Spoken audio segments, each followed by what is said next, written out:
Mention the piano here in Canada, and two names jump out at you. One is the late classical virtuoso Glenn Gould. The other native son Canadians love to boast about lives and creates much of his music right here in Toronto. His name is legend in jazz, Oscar Peterson.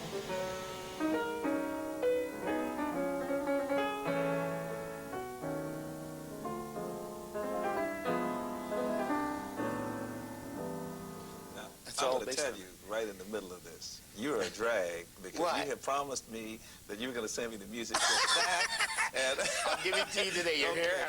O.P., as he's known to his colleagues, is strictly a north-of-the-border person, except when it comes to his music.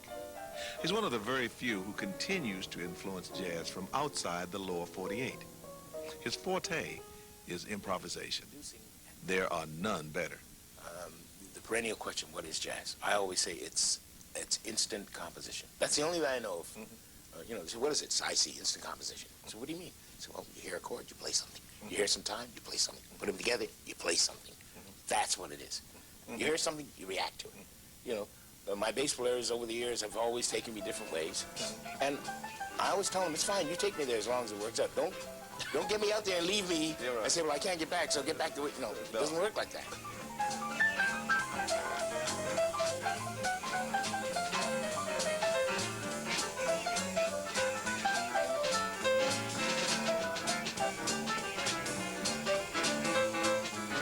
Oscar is best known for his work with the trio.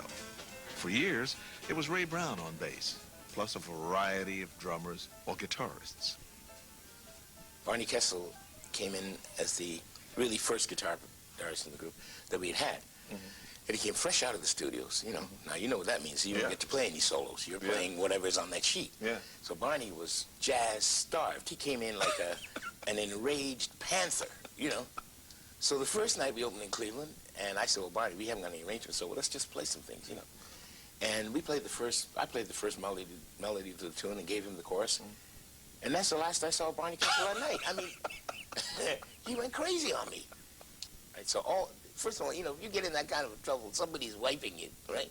And you're comping for them. You know, you play for them because that's the way jazz is. Sure. You don't try and hurt them, you try and enhance them, right? So I'm playing something. Ray's playing for him, he's looking over at me saying, he's killing you. You know, he's wiping you out. And I'm trying to think of what I'm going to do to Barney. And Ray was in the seventh heaven. He said, oh, well, you know, he said, well, this is going to be a different group now.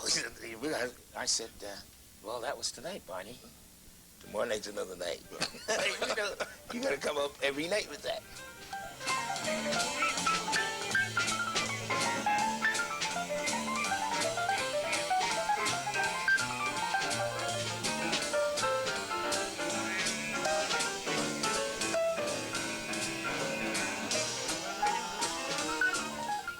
Oscar Peterson grew up in Montreal and studied piano at the behest of his father.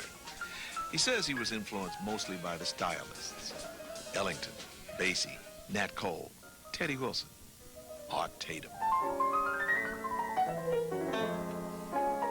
It's got to be all tied together. Sure. You got to know, like, the few years I was fortunate enough to spend as a close friend to Art Tatum were probably the most important years jazz-wise for me, pianistically speaking, because he embodied and does embody what this instrument is meant to be, in my book. I mean, whatever it is you expect of this instrument, he knew.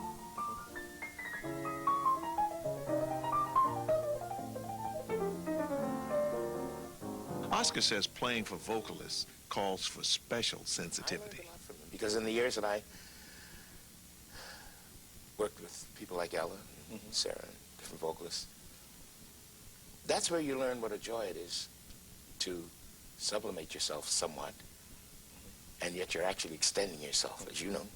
And that's unusual. Most people who are virtuosos like you, who can really get over the instrument, cannot do that. Cannot go back further enough into themselves to be able to support someone. Tatum, for all of the great things that he did, could not do that. No. I mean, he he'd run you up the building. Could not pull back that far. If you took a breath, who's it said it? Roy Eldridge said it once. He said, if you took a breath, he'd choke you. The jazz man he may have admired the most was the late Count Basie. He would call me up on the road, and he just, like everything stops when Basie calls you. Because he doesn't say hello. He says, you say hello. He says, say listen. Right? Right? Say listen. Like he's had a 15-minute conversation with you. He say, Bass. He says, who'd you expect? He just keeps one ahead of you the whole time. And we grew to be very, very close. And, he used to threaten me every time we played. I know. He'd play like...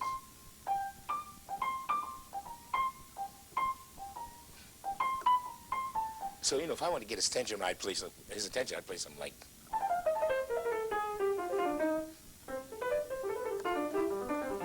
And he'd give me one of these, like... He give me that dead stare, like, you can't go, but he just look at you, like... But he had an insight into pianos that was very gentle. He had a way, he said, well, I'm not technical, I can't tell you technically what makes this a good piano. He said, I just know that when I touch it, when I touch it and I go to play, if it speaks back to me.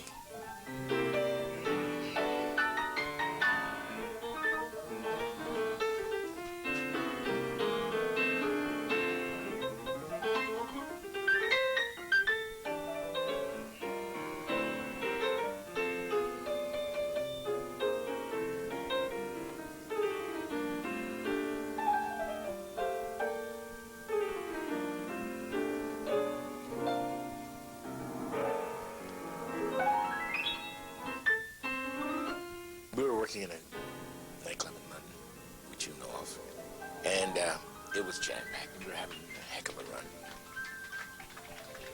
and just happened that night that Carmen McRae, who was going to follow me, was in. So I was there, and I was doing my number, and everything was going well. It's one of those sets. Luckily, everything was going well. I said, I think I'll play a little solo piano, and I lit into Lush Life. The club was dead still because I was doing.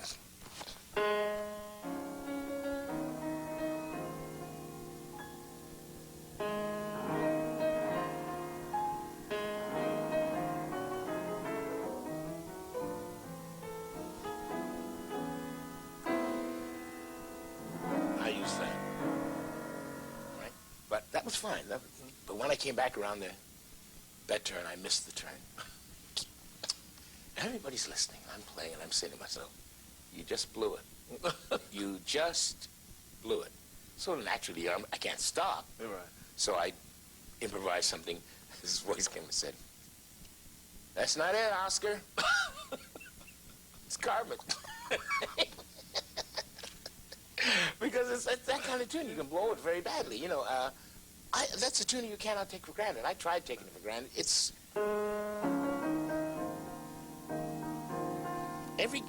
Every cluster means something.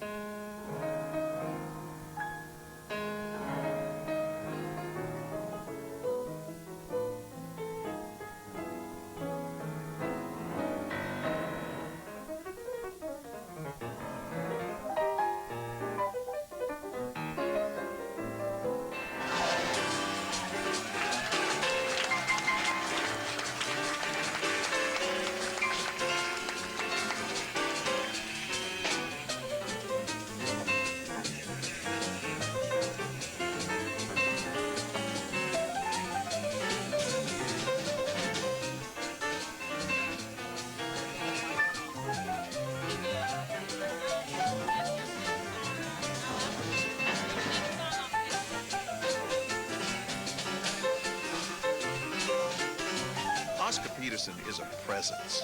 Wherever he plays, he's the pianist who makes them pay attention. How do you handle fame? That must be difficult sometimes.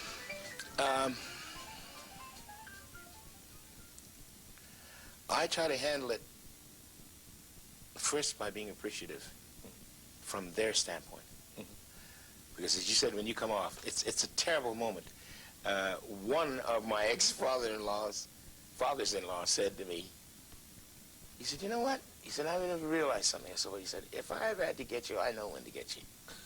So what are you talking about? He said, if I ever had to really get you, he said, I'd be standing at the edge of the wings. He said, because you know what? I've seen you come off, and there's nothing left. And he's right. That's right. He was right. Yeah. And I remember one night, for some reason, in Montreal, we played a concert. I don't know. The trio just went totally for broke. It just was one of those. I came off. I had to walk around my dressing room. I was going like, yeah.